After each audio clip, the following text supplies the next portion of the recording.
Welcome to Chalk and Talk, a podcast about education and math. I'm Anna Stokke, a math professor and your host.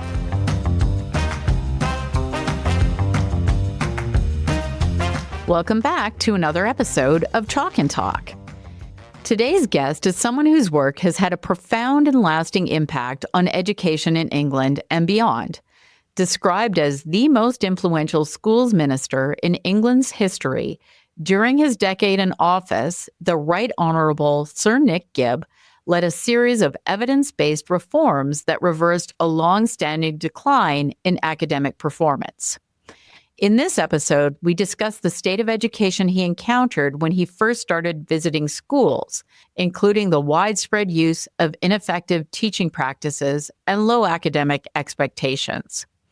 He walks us through the key reforms he introduced, from mandating systematic phonics for reading to improving math instructional methods by studying high-performing jurisdictions, to reintroducing standard algorithms in the math curriculum, to introducing a national phonics screening check and a multiplication table check, and strengthening the national curriculum. We also talk about the strong resistance he faced and how he pushed through it to make real change. His reforms have led to dramatic improvements in international rankings, with England now ranking 4th in the world for reading and showing major gains in math. His work has begun to shape education policy in countries like Australia and New Zealand. It was truly an honor to speak with Sir Nick Gibb, and I hope this conversation inspires others to consider the impact that well-informed, courageous policy can have on student outcomes. Before we get started, I have a quick favor to ask. Chalk and Talk recently surpassed 200,000 downloads. Thank you so much for listening and supporting the show. If you find it helpful, please take a moment to leave a 5-star rating on your podcast app. It really helps others discover the show. And if you know someone who could benefit from the conversations we have here, whether it's an educator, a parent, a policymaker, or anyone passionate about education, please share it with them. Your support helps bring these important discussions to even more people. Now, without further ado, let's get started. It is a pleasure to be joined today by the Right Honourable Sir Nick Gibb, and he is joining me from England. He is a former Minister of State for Schools in the United Kingdom. He served in that position for a total of 10 years under 4 different prime ministers, with his final year in the role in 2023. He also served as Shadow Minister for Schools for 5 years. He's a qualified chartered accountant and worked for KPMG prior to becoming an MP. As Minister for Schools, he implemented a series of educational reforms in England, which we're going to talk about today.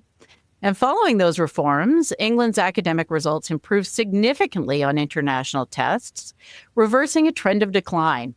So as an example, England recently came in 4th in the world on PIRLS, which tests reading for 9-year-olds around the world, achieving its highest ever score. They've seen similar improvements in math. Nick was knighted in 2024 for his services to education. A recent Daily Telegraph article quoted Nick Gibb as the most influential schools minister in England's history. And it is an honor to have you here today, and I am so excited to talk to you. Welcome, Nick. Thank you, Anna. Delighted to be here. So let's go back to 2005 when you started as Shadow Minister for Schools. And just a note for listeners, so in Canada, I think that's equivalent to the provincial opposition party's education critic. So my understanding is that you were concerned about the decline in English education, and you started visiting schools. So what led you to believe that education standards were failing? Well, we were declining in international league tables, such as the one you cited. So PISA, for example, we were 7th in the world in reading in the year 2000. We declined to 17th by 2006, and then to 25th by 2009. And in maths, we were 8th in 2000. They went down to 24th in 2006 and 28th in 2009. So I was worried about the low position we were in, but also the direction of travel, because, what was going to happen next if it continues to decline? So that worried me. You heard universities saying that the undergraduates starting were less well prepared than previous generations of undergraduates. You heard employers saying that school leavers, that their maths wasn't as good as it should be, or their reading and writing ability wasn't as good. So I knew there's a problem. And I knew from my own experience as an MP, when I was elected in 1997 and I started visiting schools, and I was told that in the secondary schools, the high schools, that something like 40% of those children starting high school had a reading age below their chronological age, and a quarter had a reading age 2 years or more below their chronological age. So I knew there was something wrong, and that's why I wanted to find out what was wrong and why, and what was the cause of that problem. When you started visiting the schools, what did you find out? So every Monday, I had a schedule of visiting schools on Monday. Maybe I chose Monday because our votes in the House of Commons are later in the day on Mondays. So it means I could get to anywhere in England, visit a couple of schools, and then get back for the votes. And what I discovered, traveling around, talking to head teachers and teachers, seeing what I was seeing, was that this notion of progressive education, now progressive sounds like a good word, but in the education world, it has a very distinct meaning. It's an ideological approach to the curriculum and what you teach and how. And I discovered really that the degree to which the school was progressive was the degree to which its standards were weak. I was learning what I meant by progressive, but what I meant by progressive was a kind of low expectations, less focus on academic study, less focus on children, remembering what they're being taught, testing on that, and a kind of loose approach to behavior as well in those schools. And I remember going to some secondary schools, some high schools, where the whole ground floor was full of classrooms that were non-academic. They were all vocational. And you saw a lot of hair salons in secondary schools, which I thought was, depressing. Nothing wrong with going into hairdressing as a profession. But why was it that, all, and they're mainly girls, of low academic ability should all want to go into that particular profession? I found it rather disconcerting. And even if you do want to do that, and people have made some very good living from being in the fashion and beauty industry, you need to be well educated to succeed in those industries. There was something very wrong with our school system. And I developed this sort of semi-understanding of what I thought I meant was the problem, that it was somehow caused by progressive education. The problem I had was that I could only name a few examples of what progressive education meant. I'd stumbled across the reading issue about whole word, whole language versus phonics. But beyond that, I wasn't as crystal clear as I should have been until I read around the subject books like E.D. Hirsch's The Schools We Need and Why We Don't Have Them, which explained intellectually and with crystal clarity what progressive education was about, where it came from, and why it was so damaging. Okay, so you went around to the schools and you saw some of these things going on. And I have to ask about math because, that's what I talk about all the time. How was math being taught in English schools? Well, we had a thing called a national numeracy strategy that was introduced by the previous government. And what I saw in the elementary schools, the primary schools, was that they weren't using the traditional algorithms for the 4 rules of number, addition, and so on. In addition, they were using a thing called the Dutch reform method, where you had a horizontal line, 27 plus 14. They would say, well, round up the 27 to 30, round the 14 down to 10, add the 40 and 10 together and take off the 3 and add, and so on. So they were basically trying to put into a written form a method that you might use in a mental maths strategy. In multiplication, instead of the traditional long multiplication algorithm, they had a thing called the grid method, where they would take, say it was 27 times 120. They'd say, well, there's a 7 and the 20 on this, and then the 100 and the 20 across the top, the other axis, and then you multiply all these figures out. You'd have about a huge number of numbers. You then have to add them all up to come to the figure. Again, the purpose of that was to try and inculcate an understanding of multiplication, but it became the final written method. And then with long division, they didn't do long division. There's a traditional way to do chunking. So 12s into 254, they go, well, 254, I can see there's at least 10 12s there. So there's like 10 12s, 120. Minus 120 from 257. Oh, there's 137. There's another 10 12s there, another 120. I mean, this is designed to demonstrate that division can be repeated subtraction. But this method became the final written method they were using. When I became a minister, to fast forward a few years, I asked to go to the best school in London that was teaching maths in elementary school most effectively. I went to the school, taken around the school with some teachers and this girl from the top form who I was told was the best at maths in the school. And I asked her to do that very calculation, and she used that method. It took her 5 minutes at least to do it, when it would have taken her 2 minutes to do it using long division. I knew then there was a problem, that if this was an exemplar of really good practice, and this is what they were doing, that there was a fundamental problem with the way maths was being taught. We had to put it right. And you're an accountant, so I mean, math is kind of your thing, like me, right? And so you must have found this really bizarre. It was bizarre. And the other thing I used to do rather cheekily when I visited primary schools was I'd have a chat with the year sixes, the top year, as a whole class. And I would ask them their tables. And some kids knew their tables, but not every hand went up. I would say fewer than half put their hands up. And as you got to the harder ones, very few hands went up. And I would talk to the teachers about this. And I said, do you teach the tables by heart? And they go, no, we don't. So there was a kind of hostility. This was, it's kind of rote learning. You mustn't use rote learning. And I don't know how you can do more sophisticated maths without knowing your tables. I really don't. Because if you are simplifying fractions, you're doing just the most elementary, sophisticated, more sophisticated math. You need to know your tables, but you cannot be looking up what 7 6s are when you're busy simplifying something. I was determined, and then I would go to schools, and they say, "Oh, we are doing tables." The children would go 3, 6, 9, 12. That is not knowing your tables. That is counting in threes. Know your tables is to know that 9 threes are 27 as an isolated fact. So the more I went maths schools, the more I realized there was a real problem with not just the written methods that were used for the algorithms, but also they just didn't know the tables. I mean, it's great that you went and visited these schools because you got to see firsthand what was going on, right? If you're a policymaker, I would say this applies to any area of policy. You've got to really understand the sector that you are devising policy for and hope to be the minister in charge of ultimately. The danger with politics is that people think, well, here's what everyone's talking about, so we'll do that. Here's what right-wingers talk about, we'll do that. Here's what left-wingers talk about, we'll do that. That isn't good policymaking. And good policymaking is immersing yourself in the sector, really understanding what the problem is that you're trying to resolve, and then working out what caused that problem.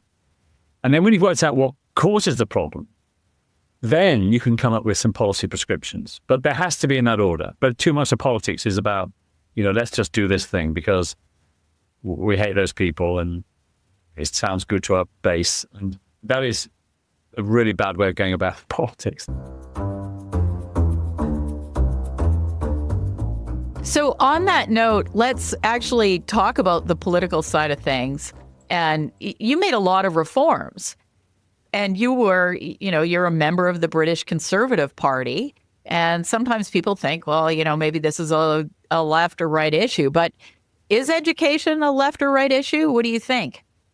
I don't think it is. I really don't. Some of the sort of most articulate advocates of some of the things that you and I talk about in England are on the left.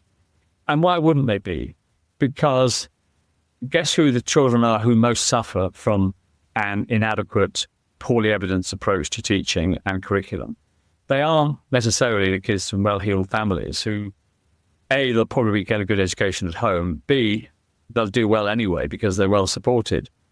The kids that suffer most are those children who come from families that are not well educated and they don't have all those advantages at home. And then if they go to a school that doesn't teach them properly, either to read or mathematics, they will suffer disproportionately more. And the left in politics, they are purportedly on the side of those children. So, of course, there are people on the left that support this agenda. And I'm sad to say there are people on the right who are taken in by all this thing about 21st century skills, and we need to have industry, we need to have the soft skills that they're demanding, so we should teach things in groups and we should do project-based learning. So it's left and right, both sides bad, both sides good. And absolutely what you just said about people being taken in by some of these things, because often what you call progressive education methods, they sound really good, right? It's about critical thinking and 21st century learning and whatever. How did you overcome that, though? Like, how did you become more informed about better ways to teach things like reading and math? Well, we looked around the world as well. So we looked to the top of the PISA league table. So places like Shanghai, Singapore, and we went there and we looked at the Singapore curriculum, which was superb. It was very simple, step by step. Here you learn this efficient written method in addition, carry the one, all that kind of thing. And then on the right in the notes and guidance, it said practice, practice, practice. We took that approach. We had read around the subject as well.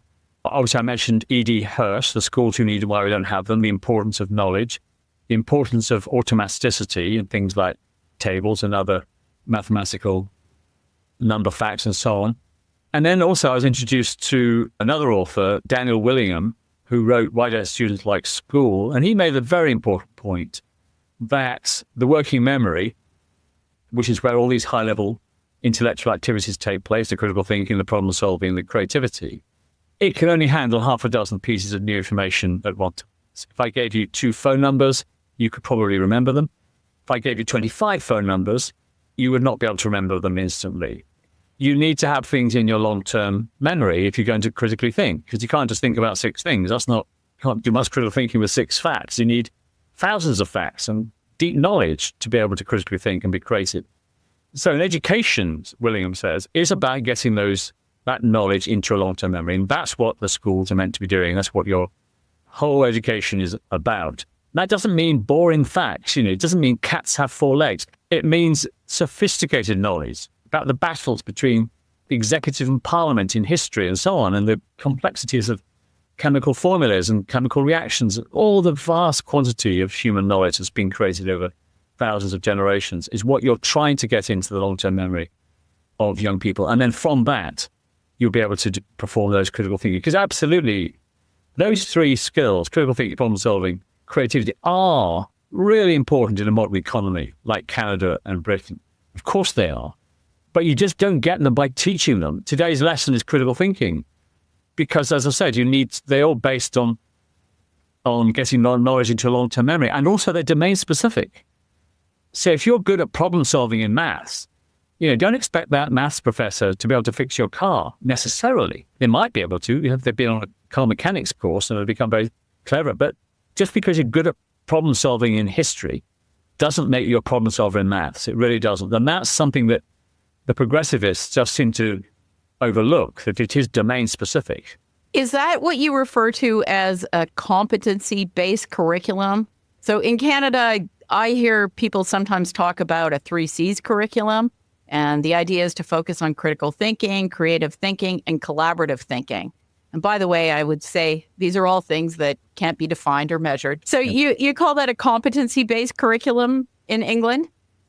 Yes, I do. And the problem with it is, and what they'll say back to you is, well, of course we teach knowledge. When we're teaching those 3 C's, we teach knowledge. But the problem is the knowledge takes second fiddle to the skill. And therefore, all the knowledge is geared around teaching that particular competence. And we introduced a competence-based curriculum in 2007. And that's what happened. So it isn't just those 3 skills. It's also things like the domain skills, like historian, understanding evidence and chronology, as they were trying to train all our children to be historians one day, which, most will not. What we want children to know is some history, and we want them to be able to write and précis and read quite complex history books is really the skills that we want. And so what happened with the history curriculum, for example, in England, is that because the knowledge didn't really matter, it was the skills that mattered. They were schooled for teaching the same knowledge over and over again. They were teaching the Tudors, Henry VIII and all that, and the causes of the Second World War. But what about all the great things that happened prior to the Tudors? What happened about the stuff that happened in the 17th century when our Constitution was basically formed, the Bill of Rights and the Civil War that we had? I mean, the kids don't even know we had a Civil War. And there was a survey done by a professor of economics in Cardiff University, and he was testing undergraduates. These were undergraduates. And they didn't know who was the monarch in Britain during the Spanish Armada. Well, clearly Elizabeth I. They didn't know who Brunel was, what his profession was. They didn't know. They couldn't name a single 19th century British Prime Minister. Some did, but the percentages were very low in this survey. So this was the problem. And you might think, well, does it matter that they don't know a 19th century Prime Minister? Well, I say it does, because you can't really be a critical thinker about politics or indeed history if you don't know what happened in the big battles that happened in the 19th century and the 18th century in Parliament. The abolition of slavery, the reform of the electoral system. We basically brought in democracy, not totally, because we couldn't vote by the end of the 19th century, but we went from, only a small group of people voting to vast majority of men being able to vote during the 19th century, and then that was extended in the early 20th century to the whole population. And the response to that, though, would be, well, you could Google it. So what do you say to that? And that's not a new argument. They now say AI. This was an argument made in the 1920s. This is the thing Hirsch talks about, that this isn't new. None of this is new. And what they said in the 1920s in Teachers College, Columbia, New York, is that where it all really stemmed from, based on the philosophy of Jean-Jacques Rousseau. They said, if you look it up in an encyclopedia. You don't need to go through the boring process of remembering this stuff. You can just look it up all the time. And the danger of that is, as I said, the working memory hasn't got time to look that up, or the capacity to look it up and remember, together with the other 35 things you have to look up to be able to form a view about something. So it is utterly nonsense. Even with AI, even with all this information to our fingertips, I can look up anything. You can look up anything you want if you know what to look up. But you just can't do that at the same time as trying to work out or solve the particular problem that you're trying to solve. You just have to know stuff. Otherwise, it just becomes too cumbersome for you to be able to solve that problem. We're going to get to the math reforms, and we're going to talk a lot about the math reforms because I'm really excited to hear about that. But let's start with reading. So what are some of the reforms you implemented with respect to reading? By the way, kids that struggle with reading struggle with math, and those improvements in reading have a bigger impact on math than they do on English in some of our studies. Well, reading matters to everything, including math. As I said, I was worried as an MP about children's reading ability. I knew something was going wrong. And in 2003, I met a lady called Ruth Miskin, who was a very accomplished head teacher of a primary school, who realized herself that the way she had been trained was wrong. And she learned about phonics, and she tried this in her school in East London, a very deprived part of East London, and all her kids were reading. And she became a beacon school. People would go and visit and find out. And then she devised a proper scheme called Read, Write, Inc. I met her, and she introduced me to this whole debate about the reading wars that had been going on since the 1950s, again, started in America, and then came to this country. The debate was between the whole language approach to the teaching of reading, where you repeat high-frequency words and you learn by sight, because that's how accomplished, experienced readers read. And the argument is that you should try and teach that skill to beginner readers. And it doesn't really work. I mean, for bright kids, they'll read anyway. But for less able children, or even some bright boys who then just end up memorizing texts, they don't learn to read. And then it's exposed by the time they're 9, they realize actually you can't read these more complicated words in the history lesson and so on.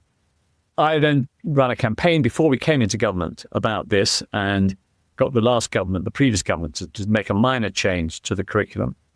But when we came into office, we were ready, because I felt they weren't going far enough. So we changed the national curriculum to require teachers to teach reading using systematic synthetic phonics, learning the sounds of the alphabet, cat, and then to blend them into words, cat and cat. We introduced a phonics screening check. This is a test for 6-year-olds. Very controversial because you're testing 6-year-olds, but it was done in a very not stressful way. The child would read to their own teacher from this list of 40 simple words, 20 of which were pseudo words. They weren't real words, because we wanted to test that children could know how to decode. They weren't just learning these words on sight. When we introduced this in 2012, it was compulsory in all primary schools in the state sector. 58% reached the pass mark. And then each year it went up. And then by the time COVID came, it had reached 82%. And then it did, due to COVID, down to 75%, and it's crept up now. It's back up to 80%, following the restoration of the test. what's interesting is when you go around to primary schools, you will actually see it happening. It's not as if this is just some paper exercise and teachers are teaching to the test. There has been a genuine change in all our primary schools. In my own view, some teaching better than others. It shouldn't be 82%. It should be 99%, frankly, passing. And there shouldn't be a gap between disadvantaged children and the national score, which there is. It's a lower figure for disadvantaged. That shouldn't be the case. This is not dependent on your family background. It's just a mechanical exercise that just if it's taught well, they'll know it. And as a consequence of the phonics screening check, we went from 10th in the world to 8th, and then from 8th in the most recent PIRLS to 4th in the world, the reading ability of 9-year-olds. And the phonics screening check has been adopted by some of the states in Australia, starting with South Australia in 2019. And now New Zealand has adopted the phonics screening check in that country as well. So it's spreading around the world. What I know is that it works. It absolutely works. Phonics is the way to teach children to read. There's all the evidence from the United States Reading Panel, the Clackmannanshire study in Scotland that was undertaken, and it's wonderful to see. And it sounds like a simple reform to make, right? This is just a quick phonics check at age 6. You said, though, that it was a bit controversial. So what kind of opposition did you face? Oh, massive opposition. People would write letters to the Times. People accused us of just teaching children to bark at text. This was the phrase. You're just teaching kids to bark at text. And what they had misunderstood was that they were conflating comprehension with reading. They said it really isn't just about barking at text. Of course it isn't.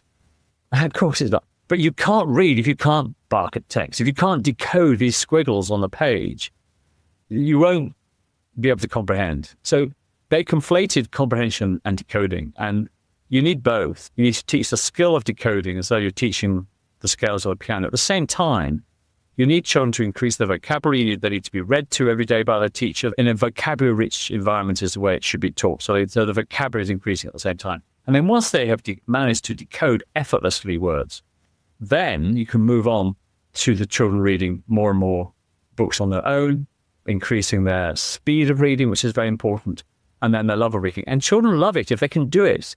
If you're 8 or 7 and you struggle with this thing because somebody's told you to look at the picture, look at the context, try and guess the word based on what you've known so far. I mean, it's just a nightmare. This is unpleasant. And children give up. I mean, one of the technical things about this whole issue is it's very important that when children practice their phonics, they use a book that is phonically consistent with what they've learned. So don't have a book with the word elephant in it if you haven't done the PH grapheme, so that when they're practicing, they can do it. Don't make them find other strategies for identifying the word elephant if they haven't learned those particular sounds. So where did the strongest resistance come from? It came from the academics in the universities. Of course, we've been teaching generations of teachers to teach using whole language or whole word as it was, or multi-cueing. So their careers, were bound up in this methodology. It came from some people, like authors, some famous children's authors in this country thought it would kill the love of reading. They were just wrong. I don't think they had a vested interest in it. They were just mistaken. And then, of course, the early years lobby campaigned against it. So did a lot of the trade unions who didn't like the test, particularly what schools held to account through the test. Even things like testing 6-year-olds was controversial. Having 20 false words, that was controversial. Even within the phonics movement, that was controversial. But we just plowed on, and we had to make all kinds of decisions. In hindsight, sounds like a sensible thing to do at the phonics group. We came up with that policy, and that was hard. And then we had to devise the test, and we had to set the pass mark, and so on. So every step of this journey in phonics was controversial. And people forget that when they look back and say, well, of course you did that. Everyone's in favor of phonics now, of course. Actually, they're not. Even now, there are some people who still periodically criticize the last government for being obsessed with phonics. Well, it looks like you were right. The test scores tell us that, do they not? We're fourth in the world. But it's more than that. We don't just do this to go up in international league tables. We do it because we want children to enjoy being educated, and they do enjoy. And I meet parents friends of mine who've got children, or even sort of acquaintances and people I don't know who know me, will say, I was thinking of you. My 5-year-old came home and they're reading, they've only just started school, and they're sounding out the letters just like you talk about. And it's wonderful. And that's very gratifying as a policymaker. And I've met so many children prior to 2010 when I was visiting schools. It's one example I cite in articles I've written about a girl. This is in 2009, just before the election. I went to see a school. I went there not to see phonics. I went there to see a voluntary reading scheme called Voluntary Reading. And we listened to this 9-year-old girl read. It was a book about dinosaurs. She just could not read a single word. Eventually, she read the word even, and there was rejoicing, And I said, well, do you mind if I just do this? And I just sort of covered up the letter.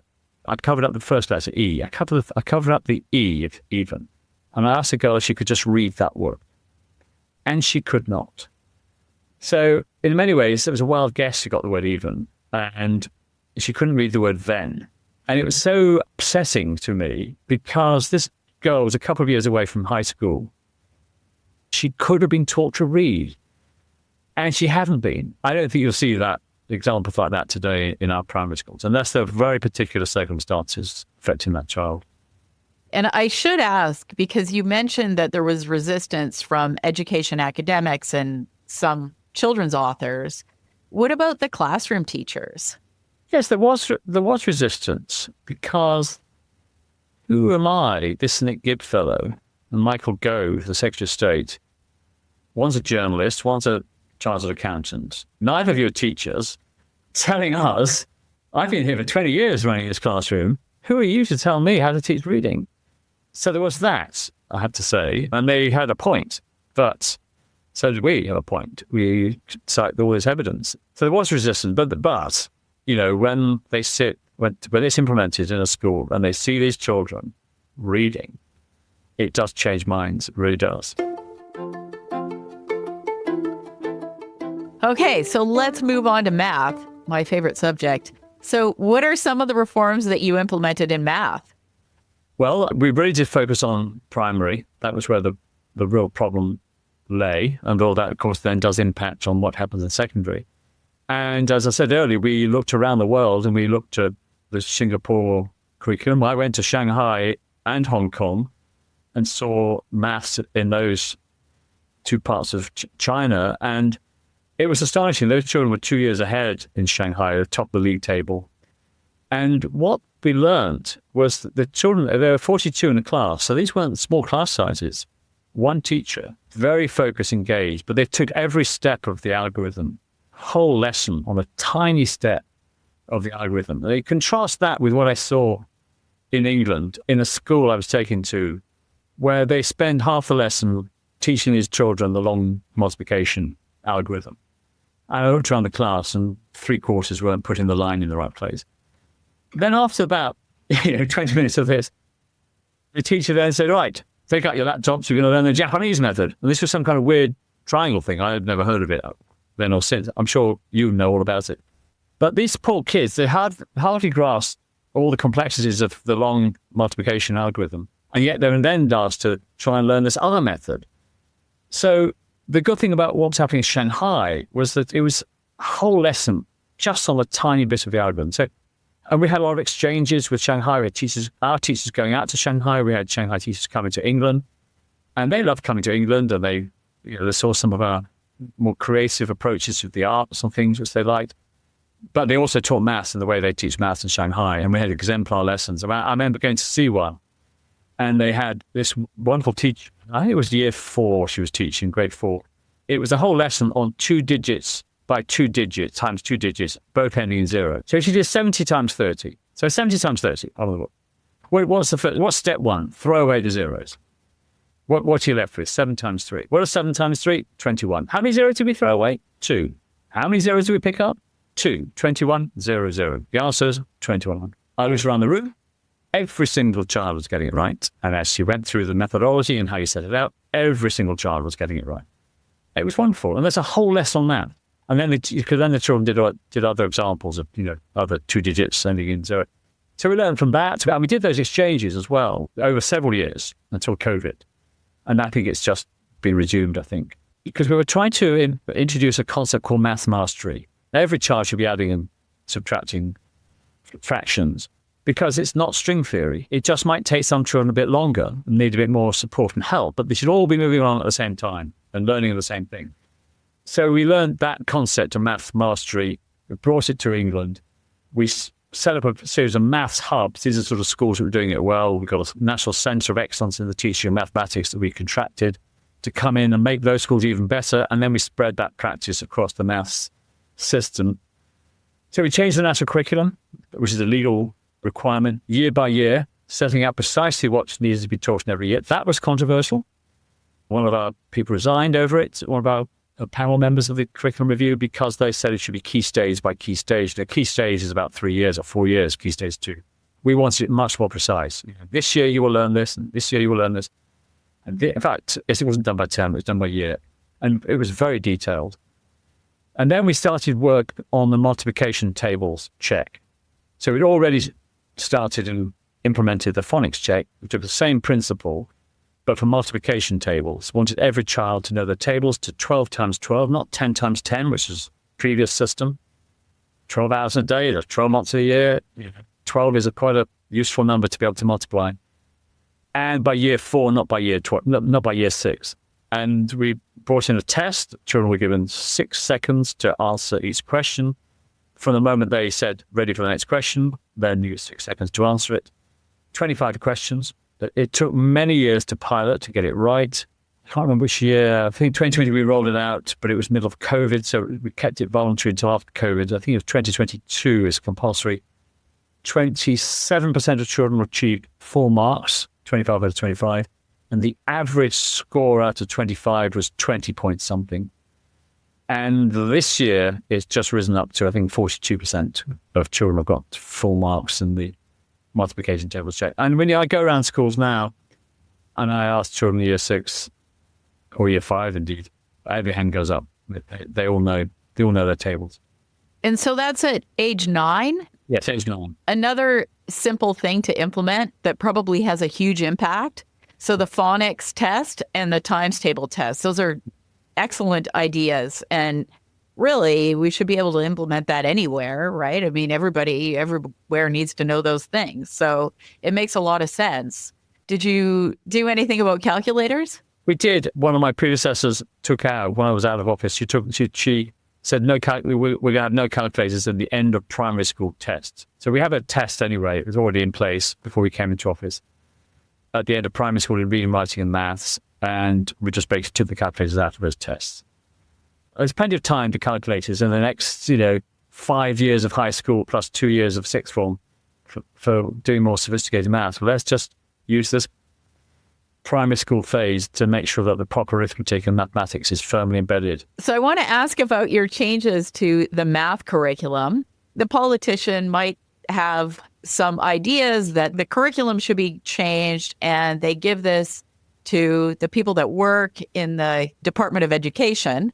And those people have their own ideas about how the math curriculum should look. And there might be some differences of opinion. I'm just curious how you selected people to work on that curriculum and ensure that it didn't get hijacked. Well, this is the challenge of every minister in every department. You really have to know your own mind, and therefore you have to have done the research, and you have to have built up allies who share your outlook, who share your analysis of the problem and how to put it right. So we made sure that we had a chair of our curriculum review who was in tune with our thinking. But even then, as I said, we appointed 1 or 2 people who didn't agree with it year by year, and they resigned in a big, huff. It's a nightmare doing a curriculum review. I wouldn't wish it on my worst enemy. I remember one example, and there were many of these types of examples, where in the notes and guidance it said practice. Learn how to do these things, practice. And this word practice went right through the curriculum. I counted with the word count 64 times. It went out for informal consultation with the maths teaching community. It came back. The officials in the department had excised the word practice, every reference to it. I was furious about this, and I rang up the chair of the curriculum review, what's happening? And he said, there's an ideology that says that practice is boring and tedious. And I put it back, essentially. And I think the lesson is you have to get across the detail. Every document, and I was assiduous in doing this as a minister in everything I touched, you have to be on top of the detail. Every single piece of paper that goes into what we have in England called a red box, which is what ministers get every night and for the weekends.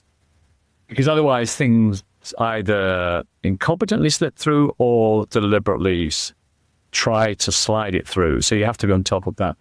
And the other example is I had a big battle over the use of a comma in six-figure digits. They didn't want to have a comma in a million. They wanted to have, instead of having a comma after one and a comma after 3 zeros, a comma after the next 3 zeros, they wanted to put a space. And I said, well, no, you're not having a space, you're having a comma, because that's what we all do. And no, you've got people from Europe coming to England, they use a full commas, you would say it's only fair if we have a space.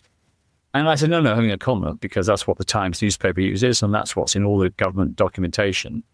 We're going to have a comma in both the tests at primary school and in the curriculum.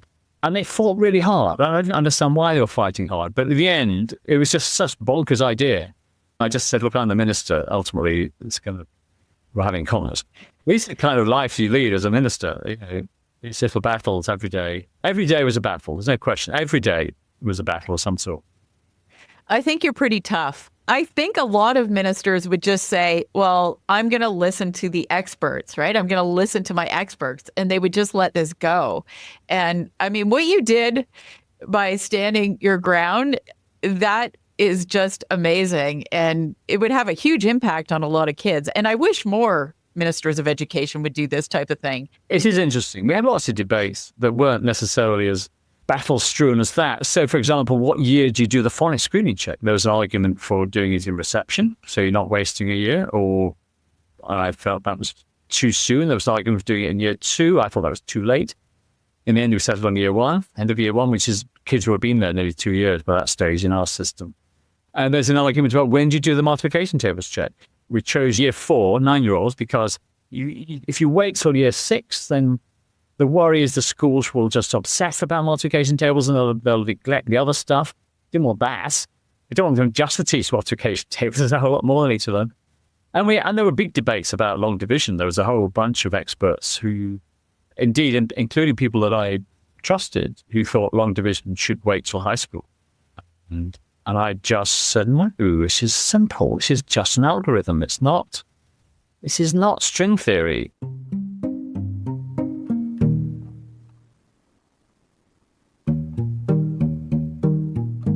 So we should talk about teacher training, because you can implement these reforms and you can tell teachers that they should use systematic phonics and they should teach the standard algorithms.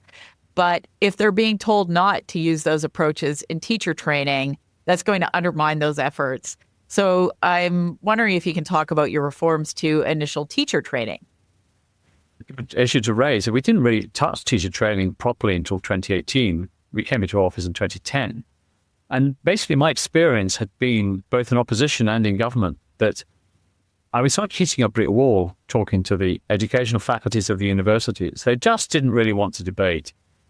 And I would go to visits and I would be taken to a meeting room for 90 minutes. They'd talk at me and there was no dialogue. So what we did do with teacher training is we tried to take the power of the training of the teacher, brought it to the school level. So we brought in a thing called School Direct, where schools themselves could direct the training, but they still had to use the universities.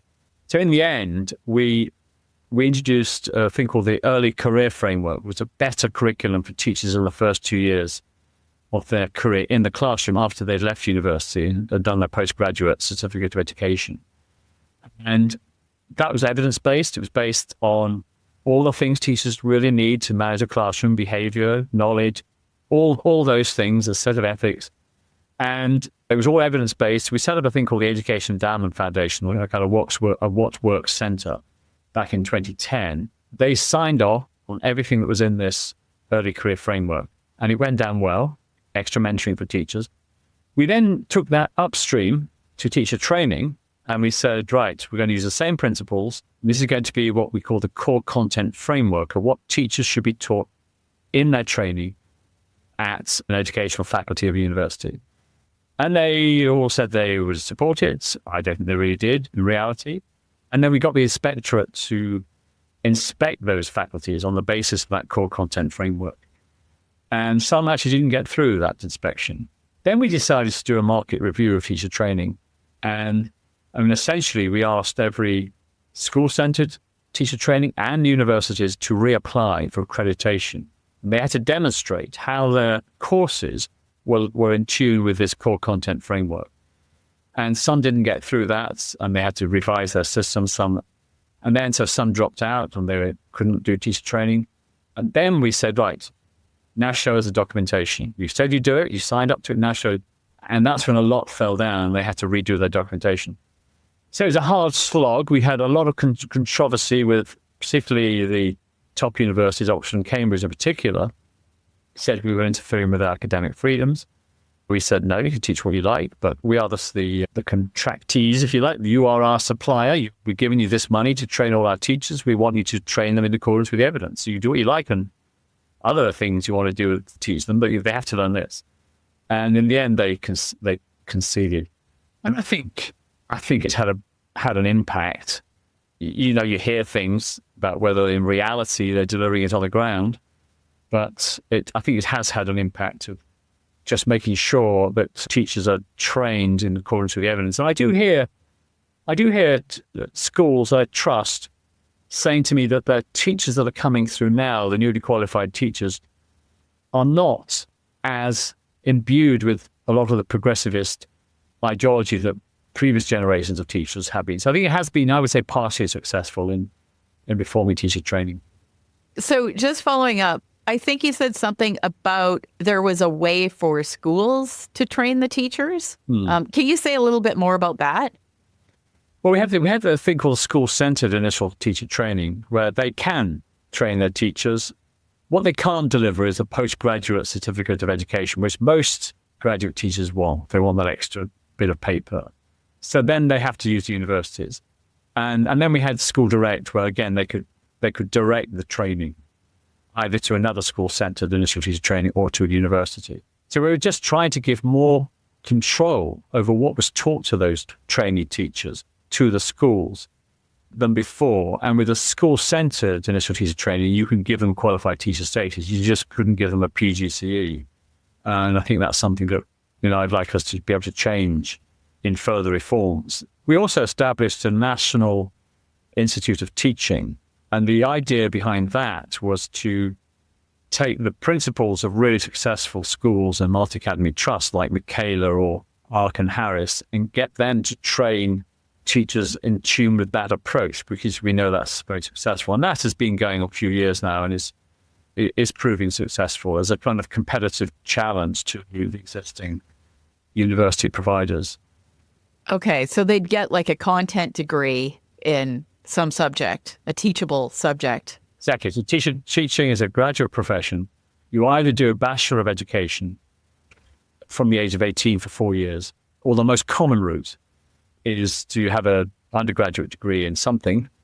Provided that's a relevant degree for the subject, you then get a PGCE to become a maths teacher or a physics teacher and so on. So you mentioned the Education Endowment Foundation. Can you say a bit more about that? We were very unhappy with the quality of research and evidence from the education faculties. We felt it was poor quality. So a typical piece of research might have been, we tried this thing, 9 out of 10 teachers said it was great, there was a real buzz in the room, and therefore we think it's great, so that's going to roll it out. That is not evidence, that's an opinion. So we wanted proper randomized control trials of interventions or methods of teaching or curriculum.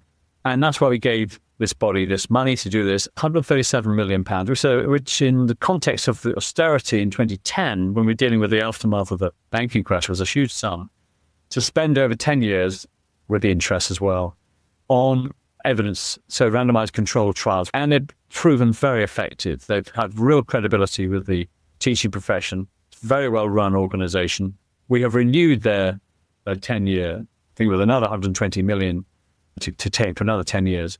And it's a very successful, it's a What Works Centre as part of the global to What Works Centres. And it's one of the most successful things that we have achieved. So as well as saying what does work, one of the really good things about it is it says what does not work. So a lot of the sort of snake oil that there's too much of it around in education was, there are no such things as learning styles.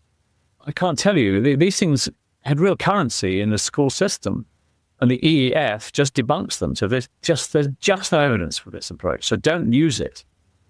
And they have a thing called the toolkit, and that is very well used, not just by teachers in England, but internationally, people are using this toolkit. Any teacher can look it up. This is online, right? Yes, it's all online. There's a whole lot of resources online that anybody from around the world, it's all open source. UK government stuff tends to be open source globally. Okay, so our Canadian listeners and our American listeners can go to the Education Endowment Foundation to find out what works. No, exactly. So they'll be very pleased to help. Are there any other changes that you made that you want to mention? We changed our behaviour policy. I think behaviour in schools is an ongoing challenge. I wouldn't say we have cracked it, but it's so important. If children are misbehaving or they're not focused, they're not learning. As we gave teachers more powers, we clarified what the regulations said they could and could not do, whether they could confiscate. We used to have a rule that for a child to go into detention, you had to give parents a written 24 hours notice. This just is absurd. Now they don't have to do that. They just go into detention the same day after school for half an hour, whatever it takes. And the school I went to visit last week, 2 hours in some cases if they receive multiple detention notices during the day. It really is important. We changed the rules about expulsions and suspensions. We had cases where children would be expelled for a really serious knife crime or something in school, and then they'd appeal to an independent appeals panel. The appeal would award the appeal, and this kid would go flouncing back into school again. And we said, no, the head teacher, even after the appeal is won by the child, if the school doesn't want them back, they don't have to take them back.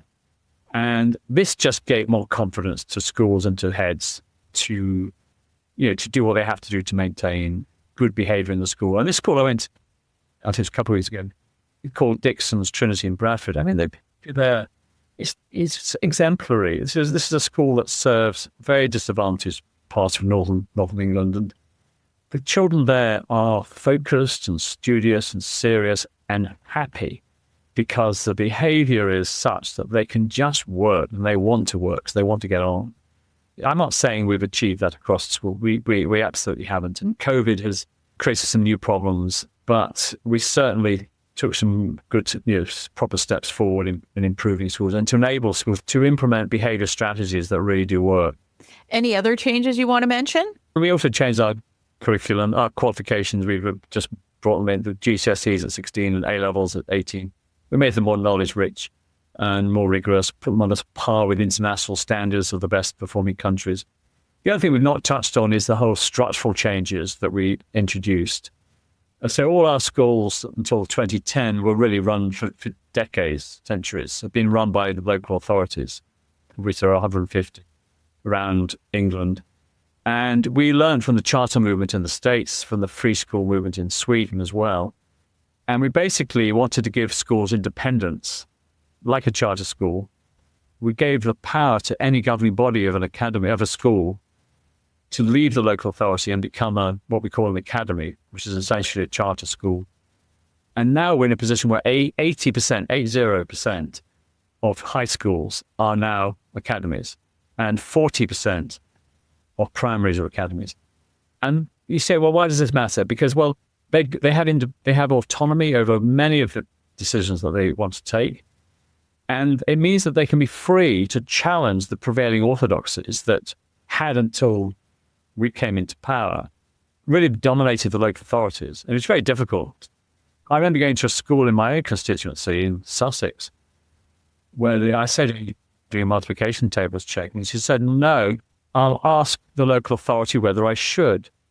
And that filled me with horror. You should decide, not some person, advisor in the local authority, who presumably would say no, because they were dominated by that very progressivist ideology. So we did that, and now what's happening to those charters with those academies is them amalgamating into multi-academy trusts, sometimes just 3 or 4 schools, sometimes 40. And they're using the back office to promote really high quality training and curricula in those schools. And it's one of the reasons why we are improving internationally in the league tables, is that autonomy. We have liberated, if you like, the teaching profession in England to debate these issues, to discuss them, to innovate, to bring in more evidence-based approaches to math teaching or reading or the curriculum or behavior policies that wasn't possible until we gave these schools that level of independence. So let's talk about some of the results.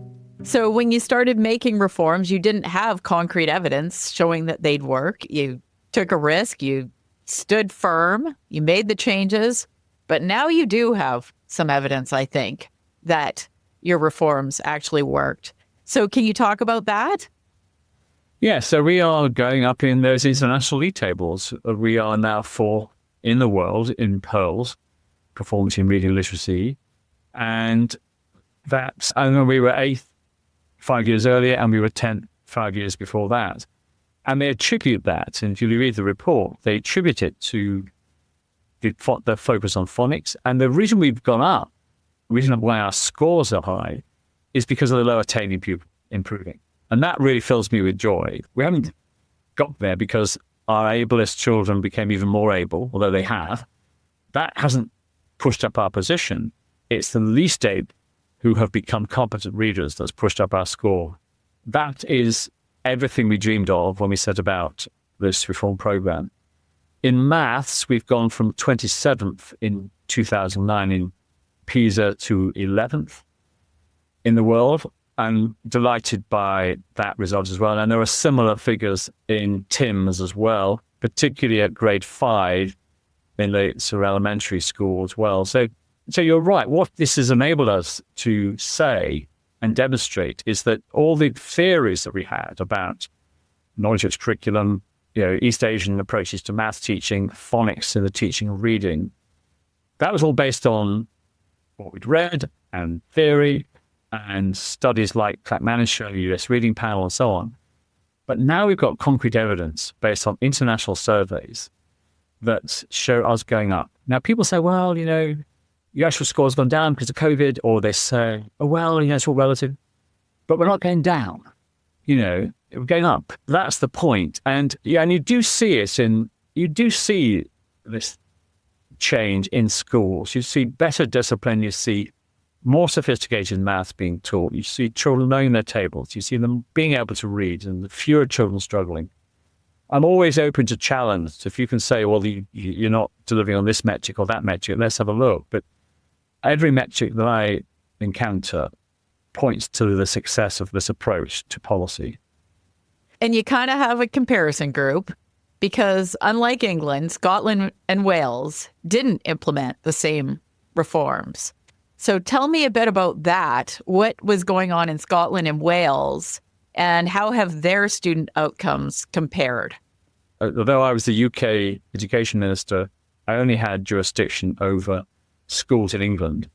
And there's an education minister in Scotland, there's one in Wales, there's one in Northern Ireland. So all the education policies are devolved matter.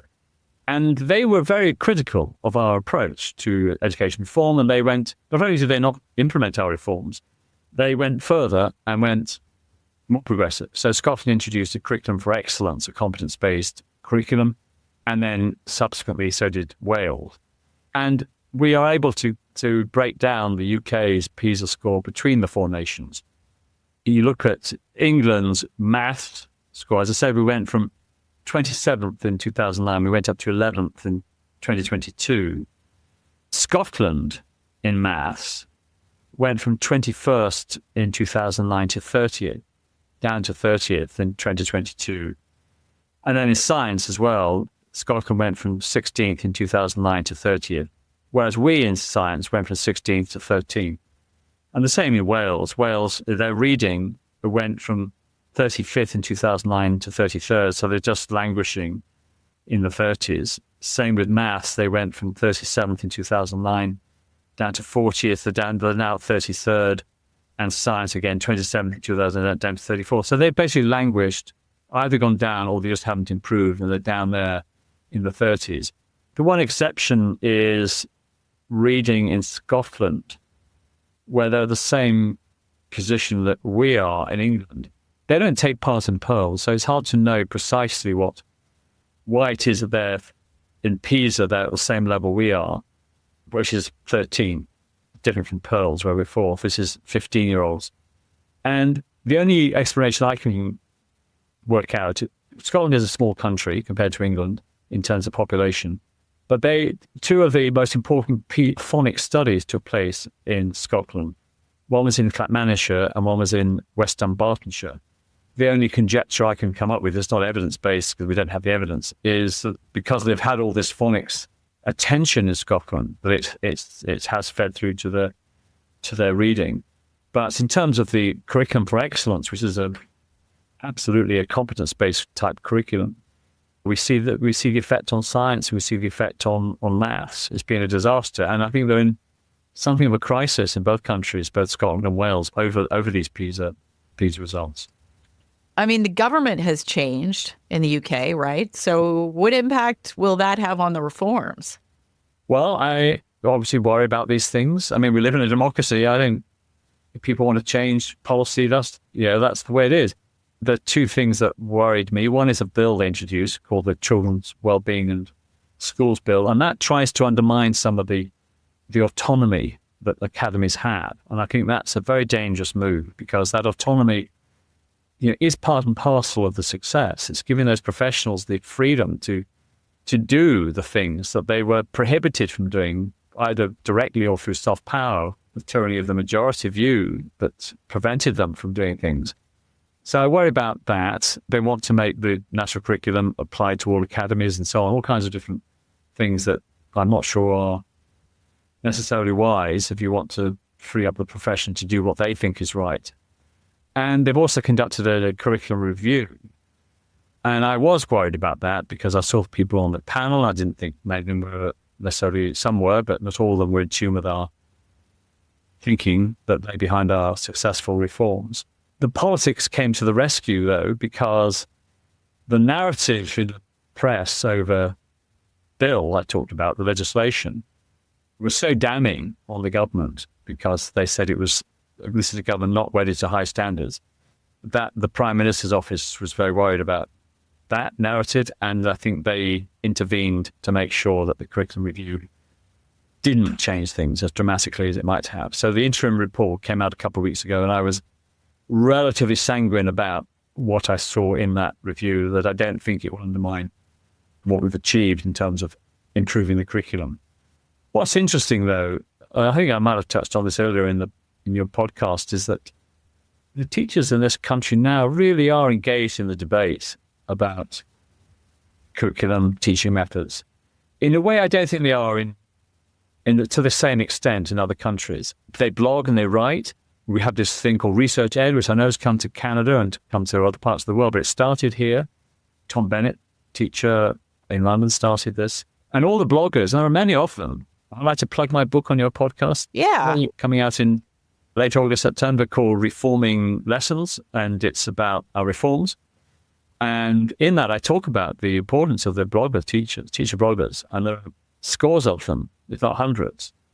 And there's some really good ones, and they debate in a really extensive way and in a very high caliber way.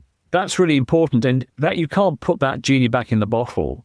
So whatever government comes in, the debate about the importance of knowledge, the importance of direct instruction by teachers, the importance of phonics and traditional approaches to the algorithms and in mathematics and so on, that won't go. Those ideas are out there now, and they have achieved, I think, a critical mass amongst the thought leaders in the teaching profession.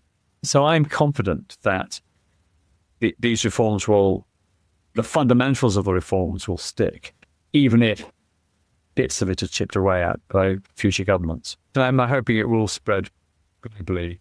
I've spent some time in Australia, and they're now beginning to debate these issues. As I said, they've got the phonics screening check in a few of their states, but they're talking about not the importance of knowledge. That's a very impressive minister in the state of Victoria, the Labour minister. Ben Carroll? Ben Carroll. He's very impressive. And again, it's an example where this is not right-left, this stuff. It really isn't. He cares about the education of his constituents, in his state. And this is where the evidence points. Why wouldn't you implement this? I think this movement is spreading. We have a very wonderful education secretary in New Zealand, Erica Stanford, who's implementing the phonics check, but also she's implementing a knowledge-rich curriculum, and she's reforming maths. It's hard work, but it's worth the effort because you're affecting the lives of millions of children. And there's all the evidence that if you're well educated, you're more likely to be in a job, you're more likely to have good health, you're more likely to have good mental health. So there's a lot to play for in getting education policy right. What we're short of in England is educated people. We need more graduates, we need more maths graduates, more physics graduates, more graduates in the arts and so on, more people educated to the best that their ability will bring them, whether it's not a degree, through apprenticeships, whatever it is, whatever level we're talking about, whatever skill you need children to be well educated to go into it. So for an economy that's crying out for these skills and this knowledge, your education system is the only lever that will deliver that. And if you have a failing education system, you ultimately will have a failing economy. And we've been sounding the alarm bell at the university level for years about this. We know that students are coming out of high schools not really prepared as well as they should be in math. And there are fewer and fewer of them every year.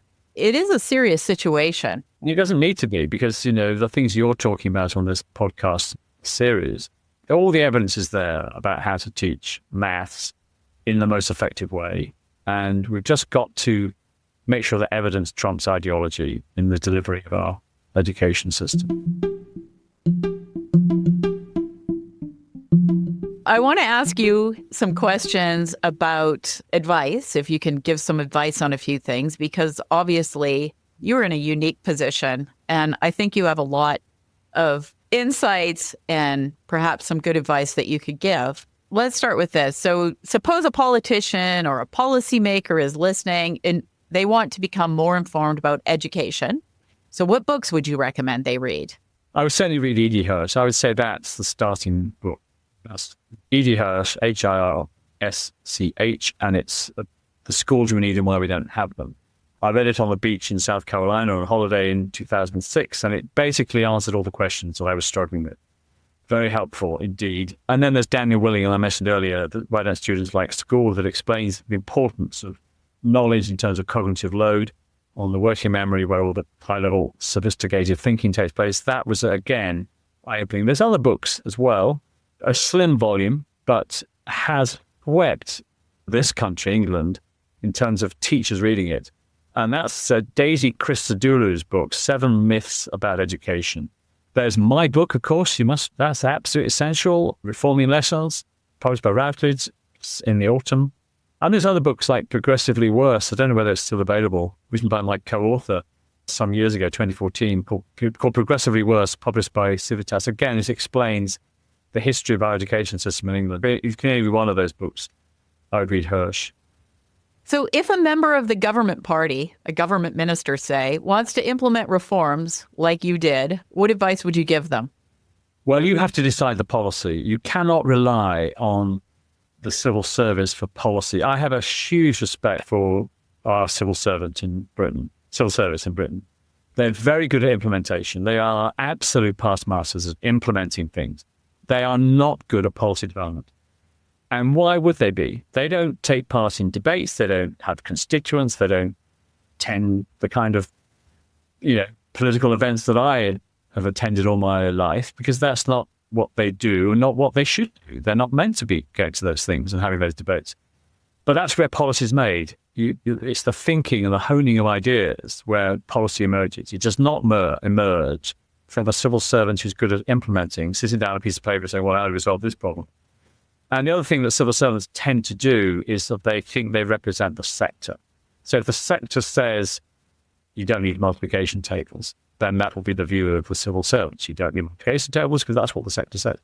So you mustn't rely on them. Therefore, you must have your own analysis of what the problem is you're trying to solve and how to solve it. So you need to do the work. And those years in opposition, if you're in opposition, you're not in government, you've got to use that time to do this work. It's quite hard to do it if you're suddenly thrust in to become an education minister from defense or something. But if you are, then you've got to do the work. As a minister, you can't if you want to be successful in that role, you've really got to form your own analysis using the fact that you, as a politician, have come up through the political system. It's not a bad thing. But the media is so disparaging about politics in a democracy that sometimes politicians think that they agree with a journalist. Oh, I must be bad. I must be sleazy if I'm in politics. No, it's a worthwhile, absolutely proper thing to want to do, to use your ability to serve the public in a democratically elected thing. So have confidence and do the job seriously by engaging in the debates and immersing yourself into the education sector to find out what it is you're trying to solve. Then the other bit of advice is to find your allies. So one of the great things about visiting schools every Monday for 5 years is I met people, and I met people who I felt in tune with and who shared my analysis of what was going wrong. Then you grapple those people to your hearts with iron bonds, because they are the people that you want to help. And there's lots of examples now of where I've done that. Taken head teachers I've met, asked them to head up panels, whether it's the teacher standards panel or the curriculum review or whatever it is, and they've done a brilliant job. So I think you need to find your fellow travelers, the people that share your analysis and have solved the problem, and then they will help you. You can't do this all by yourself, because especially if you're an accountant, what do I know?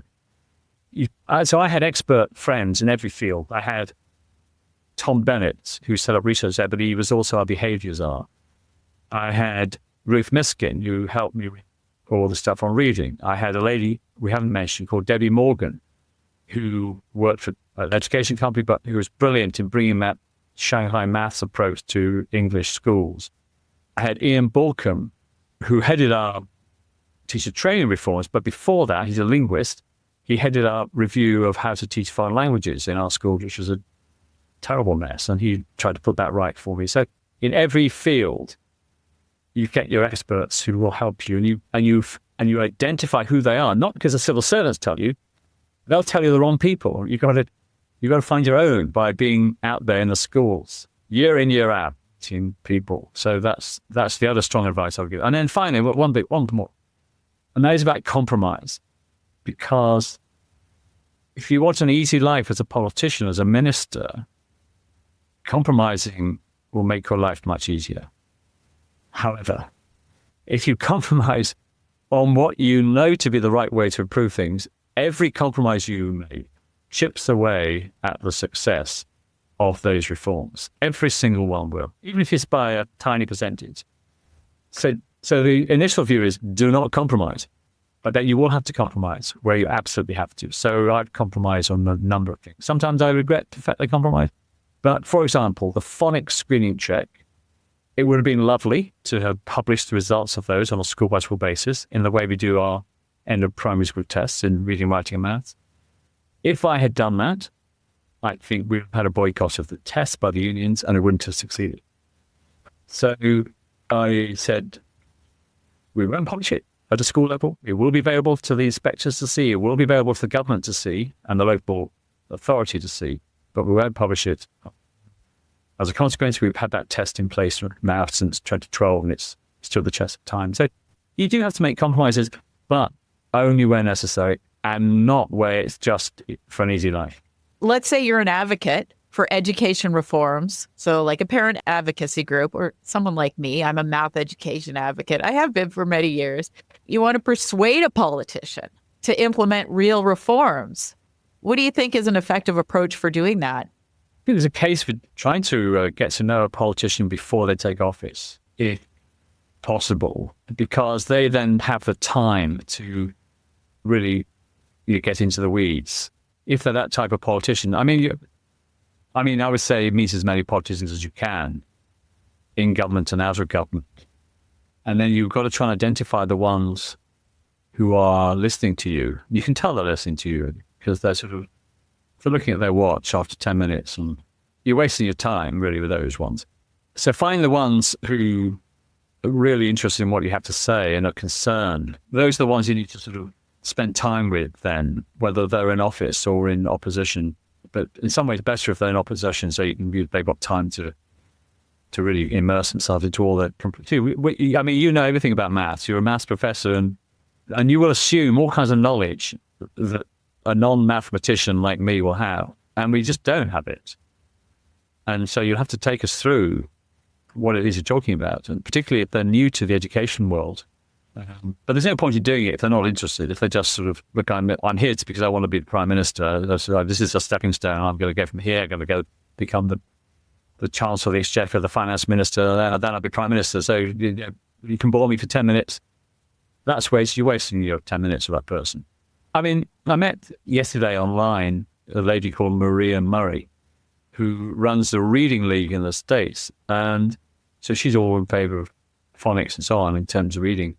Her advocacy group has 500,000 supporters. And they aren't just any old supporter. They are teachers and people that actually can help. So I think forming those kind of groups can really be powerful, because you then have the resources to lobby government. And also, if you've got that kind of group, it can make a big difference, and politicians will have to listen to them because they've got 500,000 people that will write in to members of parliament all over the country. So I think those kind of groups are really important. I mean, that's kind of, I think, how we ended up with these right to read inquiries in Canada. So I had someone on that was talking about the Ontario Human Rights Commission right to read inquiry, and that was the result of essentially a grassroots parents organization. So I'm going to end it off with this final question. What are you most proud of? You did so many things. It's extremely impressive. You've got to be unique in the world for having accomplished so many reforms, and quickly too, that have had a great impact. So what are you most proud of? Well, I'm proud of the changes to reading. I just think children now are able to read, and there'll be hundreds of thousands of children who will be so struggling today who are not. So, but I'm also proud of something else, and that is this liberating the profession thing. There's a phrase that is in England. It's called the Secret Guide of Education Policy. And there was a speech by James Callaghan in 1976, the Ruskin College speech. And he started that speech by saying he was criticised for daring, even as Prime Minister, to enter this world of education policy that politicians should not dare to go into. But teachers were banned from this garden as well. It was meant to be the preserver of education academics. And I think we have torn down not just the gate, but the whole fence around this garden. And I'm most proud of that, actually. The teachers now taking control of their profession. And there'll be lots of teachers who don't agree with a single word that either you or I have spoken, but fine. But at least the debate is happening now in the teaching profession. They're not being told by some advisor whether or not they can teach multiplication tables in their school. They can debate these issues themselves. I'm most proud of that. Yeah, you have a lot to be proud of, and you can sleep well at night. You've done some amazing work. And I hope you come visit us in Canada. We could use someone like you over here. Love to come again. Well, it's been an absolute honor to have you on the podcast, and I really appreciate you taking the time to come and talk to me and my listeners. It's just been phenomenal to listen to the things you've done, and it's been a real pleasure. Thank you for having me. It's been fun talking to you, and more power to your elbow, Anna, for what you're doing. It's wonderful. Thank you.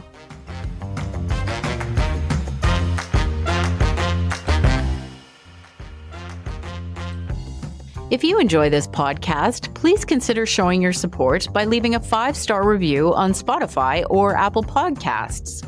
Chalk and Talk is produced by me, Anna Stokke. Transcript and resource page by Jasmine Boisclair. Subscribe on your favorite podcast app to get new episodes delivered as they become available. You can follow me on X, Blue Sky, or LinkedIn for notifications, or check out my website, annastokke.com, for more information.